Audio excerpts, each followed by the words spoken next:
Hello friends, स्वागत है आपका स्टडी विद मुशाहिद चैनल में। मैं मीनू आपका स्वागत करती हूं। कैसे हैं आप सभी लोग? आई विश बहुत अच्छे होंगे और अच्छे से अपनी पढ़ाई और फैमिली का ध्यान रख रहे होंगे। कैसी चल रही है आप लोगों की स्टडी और कैसी लग रही हैं आपको ये वीडियोस पॉलिटी की और एमसीक्यूज़ की? बताइए भाई, कमेंट वमेंट कर लिया करो यार, कभी कभार धोखे से एज अ फ्रेंड ही। पता नहीं कहाँ आप सब लोग व्यस्त रहते हो यार। कमेंट वमेंट कर दिया करो जिससे लगे मुझे भी, हाँ भाई देख रहे हैं यार कोई मेरी वीडियो, मतलब मैं यार मेहनत कर रही हूँ, कोई रिस्पॉन्स ही नहीं देते हो भाई। चलो कोई नहीं, इस वीडियो में दे दीजिएगा। आइए हम कुछ देखते हैं कि आप जब तक नहीं हार सकते, जब तक आप कोशिश करना नहीं छोड़ देते हैं। व्यक्ति है, हम उसको देखते हैं कि वो जो है वो किसी भी चीज़ में मेहनत से लगा हुआ है, लेकिन जब उसको पॉजिटिव रिज़ल्ट नहीं मिलते हैं तो वो थोड़े टाइम तक मेहनत करता है, फिर उससे उसका मन ऊबने लगता है और वो काम करना छोड़ देता है।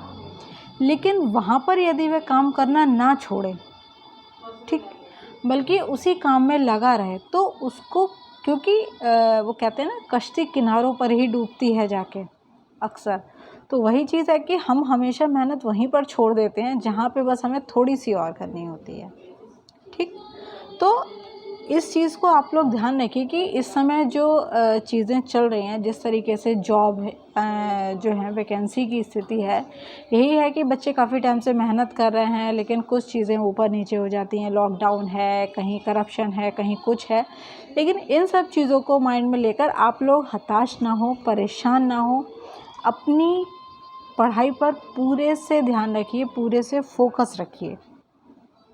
क्योंकि ये जो समय है, अगर आपने यहाँ पर अपनी पढ़ाई को छोड़ दिया या आपने अपना माइंड डाइवर्ट किया, तो अब जो है जिस तरीके से अनलॉक होने वाला है, ठीक है, चीज़ें धीरे धीरे ओपन होंगी, स्कूल्स खुलेंगे तो एग्ज़ाम भी होंगे, जो कॉम्पिटिटिव एग्ज़ाम हैं वो भी होंगे, तो फिर आपको जो है वो टाइम संभलने का नहीं मिलेगा। ठीक है, अभी जो टाइम है उसको आप जो है कम से कम अभी 1 से 1.5 महीने तक कोई एग्ज़ाम नहीं होने वाला, तो आप जो है अच्छे से अभी इस महीने को, मंथ को अच्छे से यूटिलाइज़ करिए अपनी एजुकेशन में। ठीक है, क्योंकि जो भी आपने पढ़ा है उसको रिवाइज़ करिए अच्छे से, ताकि एग्ज़ाम हो, क्योंकि एग्ज़ाम जो हैं वो बहुत जल्दी जल्दी फिर होंगे। काफ़ी टाइम से ब्रेक लगा हुआ है सब में, ठीक है, पोस्टपोन्ड हो गए थे, कैंसिल हो गए थे, तो अब जो है स्पेशली यूपी गवर्नमेंट तो जो है बहुत जल्दी से कराएगी ही, क्योंकि जो है नेक्स्ट ईयर इलेक्शन है, आपको भी पता है, तो वैकेंसी काफ़ी अच्छी आएंगी और यूपी SSC की वैकेंसी आ भी चुकी हैं। आप लोग जो है उसमें जो है फॉर्म फिल कर सकते हो,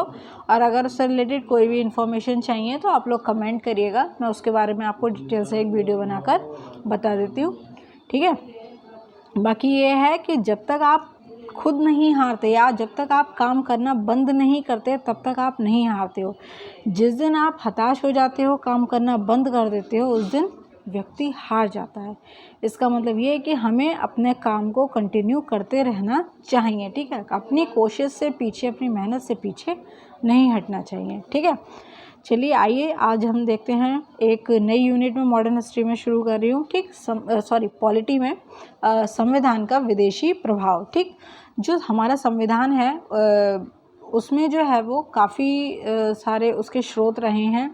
एक तो जो हमारा 1935 अधिनियम आया था, उससे 250 आर्टिकल एज इट इज़ उठा लिए गए थे, मतलब वो एक बहुत बड़ा स्रोत था। ठीक है, हमारे संविधान के निर्माण में, और विश्व के विभिन्न संविधानों को छानकर जो है वो हमारे देश के संविधान का निर्माण किया गया। क्यों? हमारे उसमें बहुत सारे कानूनविद थे, बहुत सारे वकील थे, बहुत ही ज़्यादा इंटेलिजेंट्स लोग थे, विद्वान लोग थे, जिन्होंने तत्कालीन और भविष्य की परिस्थितियों को देखते हुए जो है वो इस संविधान का निर्माण किया था कि भविष्य में भी किसी को इससे दिक्कत ना हो। हाँ, थोड़ी बहुत चीज़ें समय के अनुसार जो ऊपर नीचे होती हैं उसमें अमेंडमेंट हो जाता है, संशोधन हो जाता है, ठीक है, लेकिन ऐसा कोई ख़ास जो है वो अमेंडमेंट करने की आवश्यकता नहीं पड़ी है अभी भी सरकार के लिए। मतलब उन्होंने जो है वो अपने आप में एक बहुत ही कहते हैं ग्रांड लेवल का, बहुत ही अच्छा संविधान जो है हमारे देश के लिए बनाया था, क्योंकि उन्हें पता था कि हमारा जो देश है भारत, वो एक विविधता से संपूर्ण है। यहाँ विभिन्न जाति के, विभिन्न धर्म के लोग रहते हैं, विभिन्न विचारधाराओं वाले हैं। ठीक है, तो किस तरीके से विभिन्न भौगोलिक स्थितियाँ हैं, विभिन्न संस्कृति हैं, विभिन्न जनजाति हैं, तो किस तरीके से इन सभी चीज़ों को जो है वो हैंडल किया जाना है, इस चीज़ का जो है उन लोगों को पहले से ही ज्ञान था। उन्होंने इसी के अनुसार जो है वो हमारे संविधान का निर्माण विश्व के विभिन्न संविधानों को छानकर बनाया था।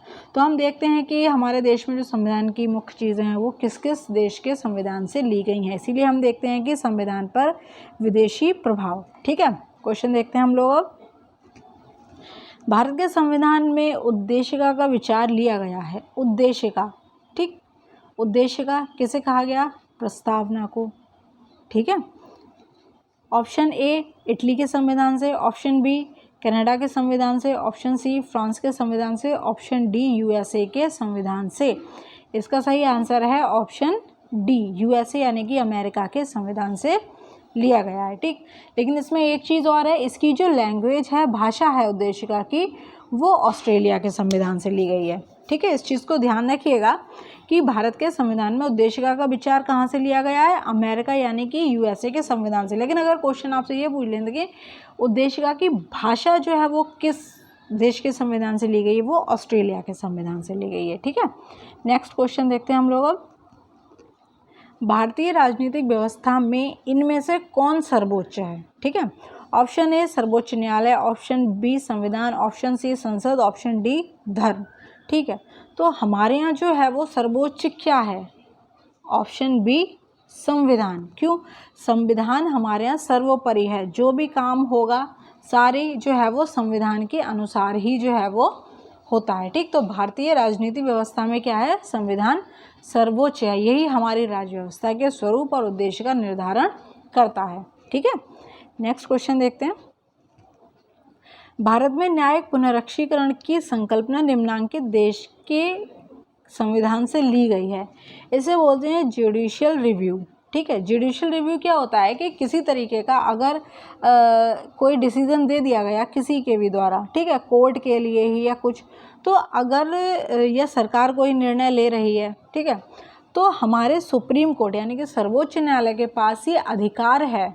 ठीक, हमारे सर्वोच्च न्यायालय के पास, सुप्रीम कोर्ट के पास ये अधिकार है कि वो उसका पुनरीक्षण कर सके, मतलब उसको जुडिशियल रिव्यू मतलब दोबारा उस निर्णय को वो देख सके कि सही है या गलत है, या इसमें कुछ संशोधन करने की आवश्यकता तो नहीं है।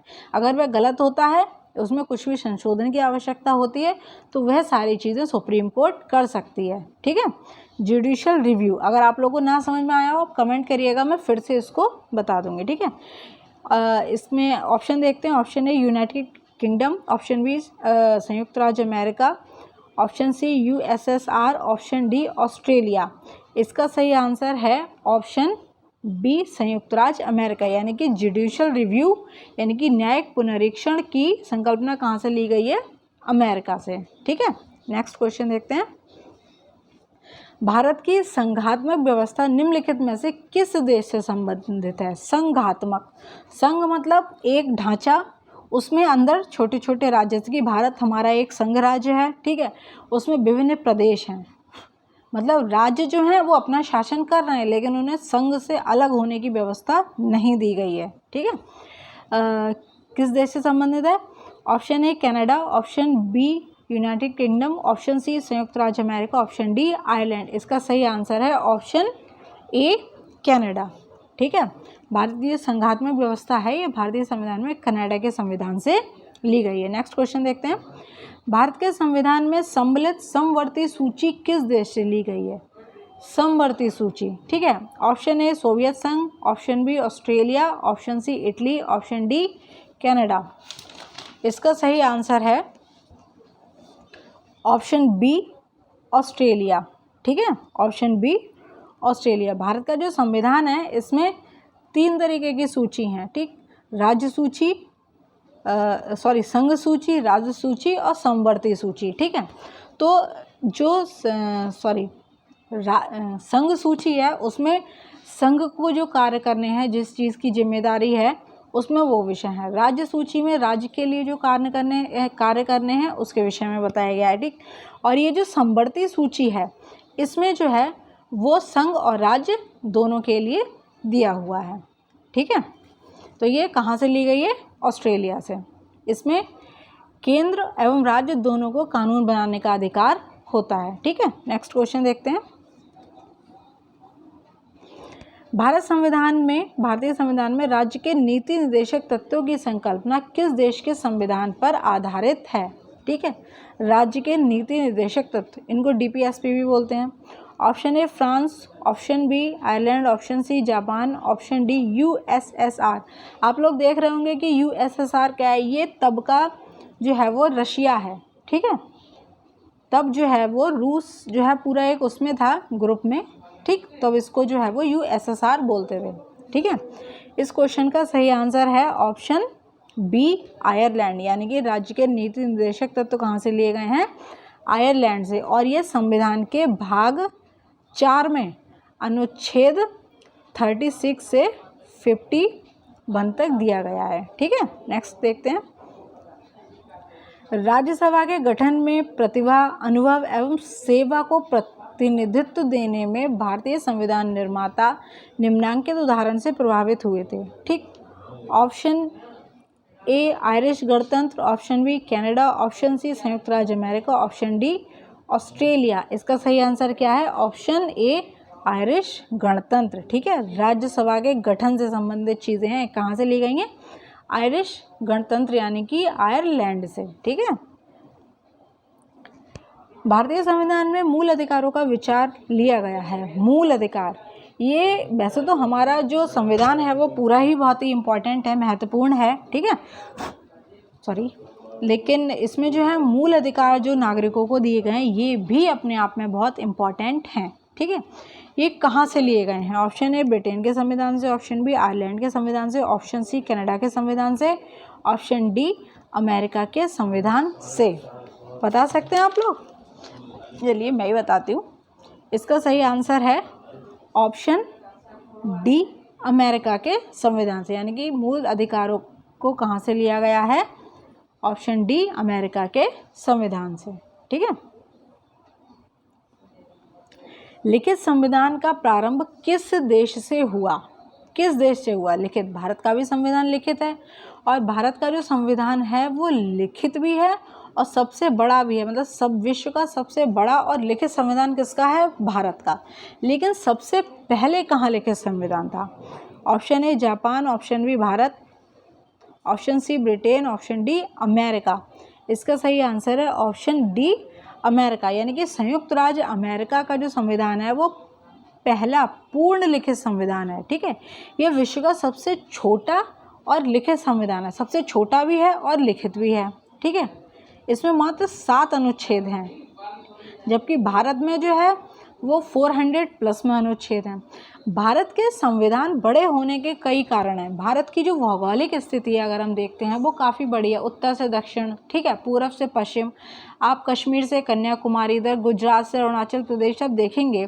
ठीक है, और कितना विस्तार है हमारे यहाँ क्षेत्र का। ठीक है, साथ में भौगोलिक स्थिति, संस्कृति, भाषाएं, धर्म, जाति, हर चीज़ हमारे यहाँ जो है वो विविधता में एकता वाली स्थिति है। और सबसे बड़ी चीज़ ये है कि हमारे जो संविधान है वो केंद्र और राज्य का एक संविधान है, यानी कि हमारा भारत एक संघ देश है, उसमें जो है वो 28 प्रदेश हैं, 8 केंद्र शासित प्रदेश हैं। ठीक है, तो दिक्कत क्या है कि ये हमारा एक संविधान है, इसलिए इसका बड़ा होना जो है वो बिल्कुल सही है। ठीक है, और फिलहाल जो है वो इतने क्वेश्चंस हम देखते हैं। नेक्स्ट वीडियो में मैं नेक्स्ट यूनिट लेकर आऊँगी और आप लोगों को अगर इसमें कोई दिक्कत हो तो प्लीज़ आप लोग कमेंट करके बताइएगा। ठीक है, थैंक यू।